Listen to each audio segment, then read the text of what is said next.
Exercise miscellaneous हम कर रहे हैं AOI की। Let's start question number 1। Find the area under the given curves and given lines. क्या है इक्वेशन पहला, y is equal to x square, x is equal to 1, x is equal to 2 and x axis. तो curve देखिए आप कैसा बनेगा, ये आपको पैराबोला है, x square is equal to y, it means upward, और वर्टेक्स 0 0 वाला। x इज इक्वल टू 1, ये जो आपका ये x इज इक्वल टू 1 जो है ये 0 की इक्वेशन है।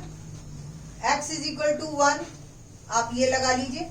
अब ये लाइन और ये हमारा कहाँ एक दूसरे को इंटरसेक्ट करते हैं, x की वैल्यू 1 डालिए तो y भी आ गया 1, तो पॉइंट मेरा आ गया इंटरसेक्टिंग पॉइंट, ये पैराबोला और साथ में ये लाइन, तो पॉइंट आ गया 1 1। ठीक है, अब बात करते हैं x इज इक्वल टू 2 की। तो x इज इक्वल टू 2 की ये लाइन है आपकी, मैंने 2 पुट किया तो y आ गया मेरा 4। तो इस लाइन और इस लाइन का इंटरसेक्टिंग पॉइंट हो गया 2 और 4। ठीक है, जब ग्राफ बन जाएगा आपका तो इक्वेशन किस तरीके से आएगी, find the area under the given curves and given line. ये कर्व है और ये लाइंस है, हमें ये वाला एरिया निकालना है। देख रहे हैं आप, लिमिट क्या बनी 1 से 2। एक्स एक्सिस की जो वैल्यूज है लिमिट्स 1 और 2, क्योंकि एक्स एक्सिस के लिए है तो यहां आएगा dx, और यहां dx आया तो यहां आएगा y। अब y किस कर्व का, जिसके कारण आपका एरिया आ रहा है, ये इस कर्व, ये कर्व क्या है y is equal to x square. तो y कर्व का या पैराबोला का, तो 1 से 2 एक्स स्क्वायर dx। इंटीग्रेशन कीजिए एक्स क्यूब बाय 3, लिमिट डालिए 1 से 2। जब मैंने अपर लिमिट डाली तो 8/3 और लोअर लिमिट डाली तो 1/3, 7/3 square units is my answer. ठीक है जी, तो इस तरीके से ये बड़ा ही सिंपल क्वेश्चन था हमारा। क्वेश्चन नंबर करते हैं हम फर्स्ट का second part, y is equal to x4। अब आप देख रहे हो कि y is equal to x4, ये हमने आपको आज तक टाइप नहीं करवाई है कि ये किस तरह का ग्राफ बनेगा। और उसने कहा x एक्सिस, और उसने कहा x इज इक्वल टू 1, और उसने कहा x इज इक्वल टू 5। यही मेरे ख्याल से क्वेश्चन है। एक मिनट, हाँ जी, 1 से 5 और x एक्सिस। तो हम इस ग्राफ को इसके बीच में बना देते हैं, बस इतना काम कर लेते हैं हम। ठीक है, तो टेबल बनाइए आप। बहुत ज्यादा इस ग्राफ के बारे में मैं बात नहीं करूंगी, आप लोग पजल हो जाओगे और कुछ नहीं। एक्चुअली ये 4th रूट बनेंगे इसके, तो लंबी कहानी है। 1 डाला, 2 डाला, 3 डाला, 4 और 5, ये आप डाल लीजिए और आपका ग्राफ तैयार हो जाएगा, क्योंकि हमने सिर्फ इतने ही इंटरवल में बात करनी है। तो 1 डाला 1, 2 डाला तो 16, 3 डाला तो 3 raise to power 4 become 81, 4 raise to power 4 256, और 5 की पावर 4 625। अगर आप ग्राफ बनाओ इसको तो यहाँ तो एक्स एक्सिस पे तो आपका जो है सिर्फ और सिर्फ 1 2 3 4 5, और ग्राफ कुछ आपका इस तरीके का जाएगा, फैलता हुआ जाएगा। तो 1 1 2 16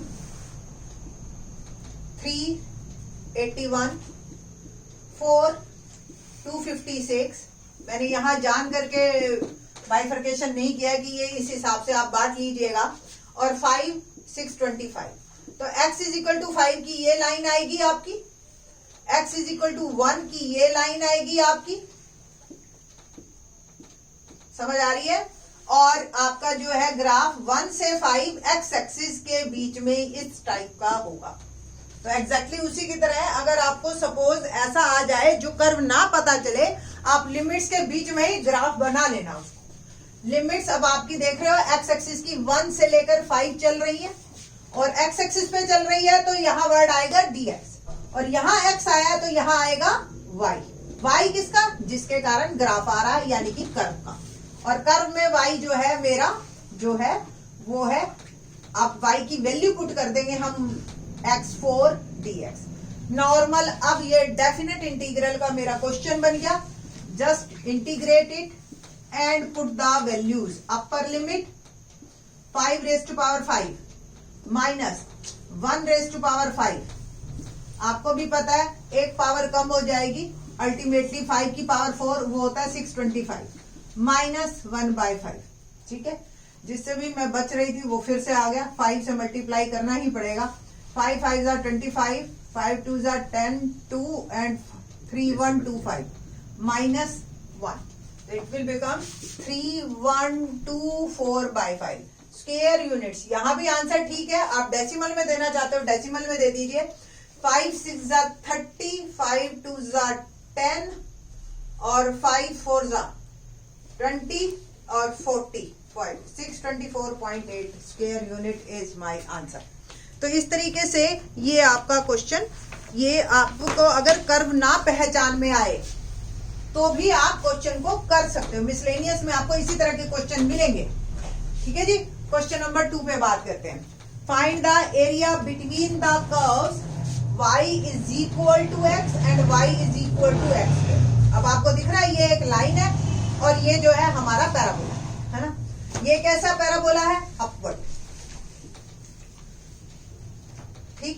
और y is equal to x ये लाइन है. तो इन दोनों का पहले इंटरसेक्टिंग पॉइंट आप कैलकुलेशन से निकाल लीजिए. मैंने आपको पहले ही बताया था जब हम इंटरसेक्टिंग पॉइंट निकालते हैं तो सब्स्टिट्यूशन मेथड लगाते हैं. एक में से y निकाल के दूसरे में डाल दीजिए. तो x is equal to x square, x square minus x is equal to 0. एक x उधर लेंगे. x common, x minus 1 is equal to 0. Either this equal to 0 और दिस इज इक्वल टू 0. तो एक x की वैल्यू 0 आ गई, एक 1. It means ये 0 0 पे कट करेगा और एक 1 पे कट करेगा.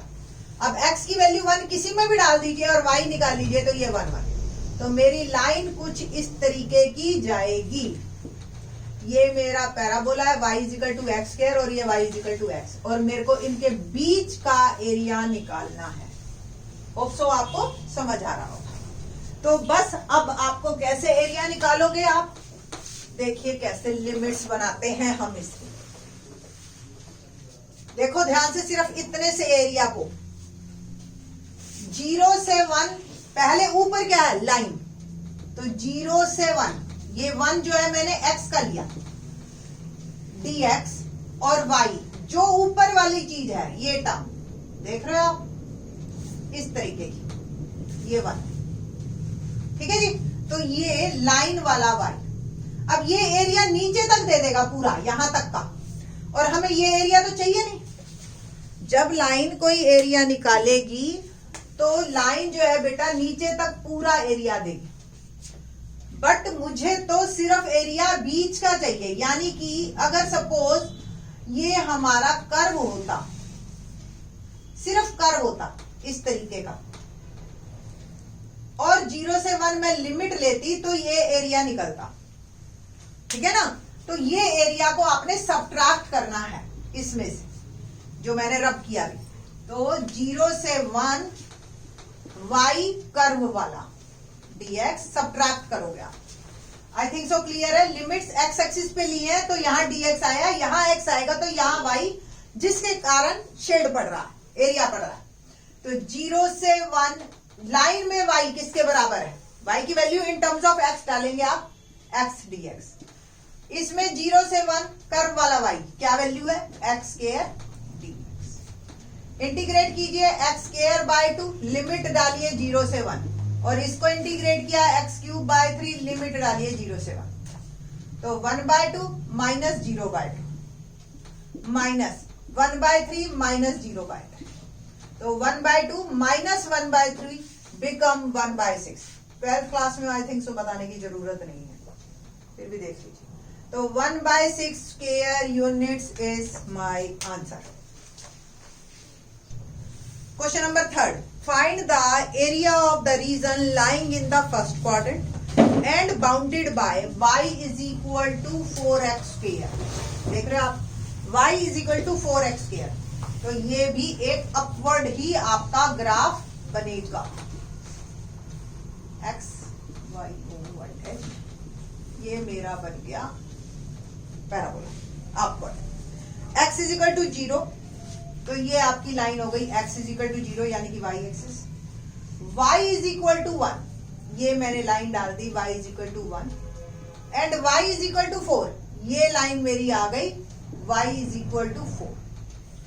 हमें जो एरिया निकालना है, find the area of the region lying in the first quadrant bounded by this curve x is equal to 0, ये line y is equal to 1 and y is equal to 4। ये देखिए, तो ये एरिया मेरा आ गया।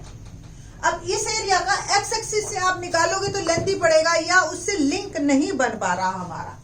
इसका लिंक बनेगा y axis से। बढ़िया देख रहे हो ना, इस कर्व के कारण y एक्सिस पे जो भी एरिया पड़ रहा है वो आंसर। तो लिमिट्स लेते हैं हम y पे, y एक्सिस पे ना 1 से 4, क्योंकि y की लिमिट्स ली है तो यहां आ गया dy, और यहां अगर y आया तो यहां आएगा x किसका, हवा में थोड़ी, x उस कर्व का जिसके कारण एरिया आ रहा है, यानी कि इस कर्व। Got it? तो x की वैल्यू यहां से क्या आई, y is equal to 4x स्क्वायर, तो x स्क्वायर हो गया y बाय 4 और x हो गया अंडर रूट y बाय 4। तो लिमिट 1 से 4 under root y by 2 dy। ठीक है, अब इंटीग्रेट कीजिए तो 1/2 y की पावर 1/2 का इंटीग्रेशन होगा 3/2 अपॉन 3/2। लिमिट लगा दी मैंने 1 से 4, तो 1/2 और 3/2 घूम के ऊपर जाएगा तो 2/3, और y की वैल्यू 4 डाली पहले upper limit minus lower limit, तो 1/3 4 रेज टू पावर 3/2। देखो 4 1 इंटू 4 1/2, तो 4 इंटू 2 8 माइनस 1 की पावर कुछ भी हो 1, it will become 7/3 square units. That is my answer. ठीक है, तो अगर आपको ध्यान हो फर्स्ट पार्ट का आंसर वो 1 से 2 था, x³ था। चलिए कोई बात नहीं, कंपेयर नहीं करते हम यहाँ पे। ठीक है, तो ये जो है आपके 3 क्वेश्चन इसी तरह से होते हैं। नेक्स्ट मॉड से रिलेटेड क्वेश्चन है, very important one. Let's see in the next lecture. Thanks.